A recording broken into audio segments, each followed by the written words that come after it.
Yo YouTube, I'm Anarchious, one half of Afronomenon Studios, and I'm here with a very teachable moment. So this caught my eye on Twitter.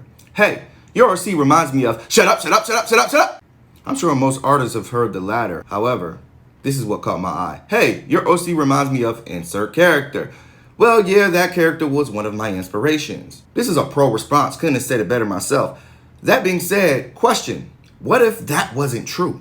For example, day one, my OC have been reminding people of Static Shock. Looking at him, knowing his power set, you might think that was the vibe. However, you would be incredibly wrong. Anarchious came from my love of hip hop, a cherished memory of storm watching with my biological mom, and Gohan from Dragon Ball Z. Just base his powers on that eviction during that summertime storm. Make Super Saiyan 2 Gohan Black, and a fan of Wu-Tang and DMX, and you get Anarchious. Static was never thought of, not once, not even subconsciously. Well, what about Abel? He's definitely inspired by Ebon, right?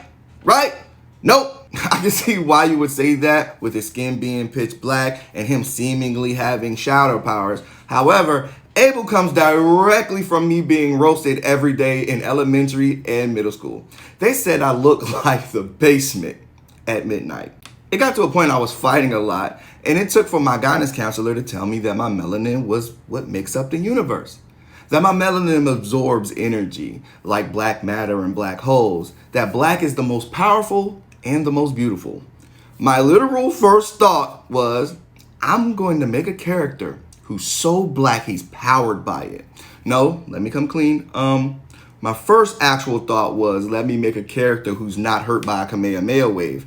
After that was all over, colorism is what fueled my character Abel.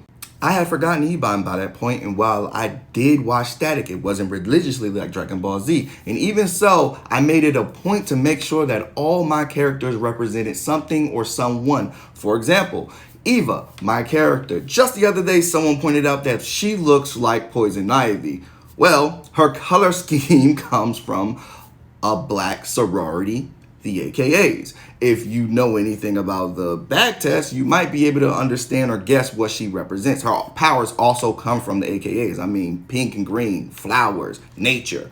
Poison Ivy was never thought of. So sometimes this response that might be good isn't true. Most of my characters come from black pop culture, and some interests I had in the 6th, 7th, and 8th grade. Your original character might flat out resemble something or someone that something or someone was never on your mind while creating it to begin with.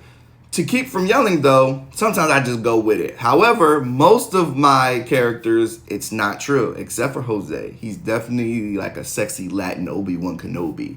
Everybody else, though, literally represents something in black culture or something I've gone through, and I never even looked at other characters to take inspiration from.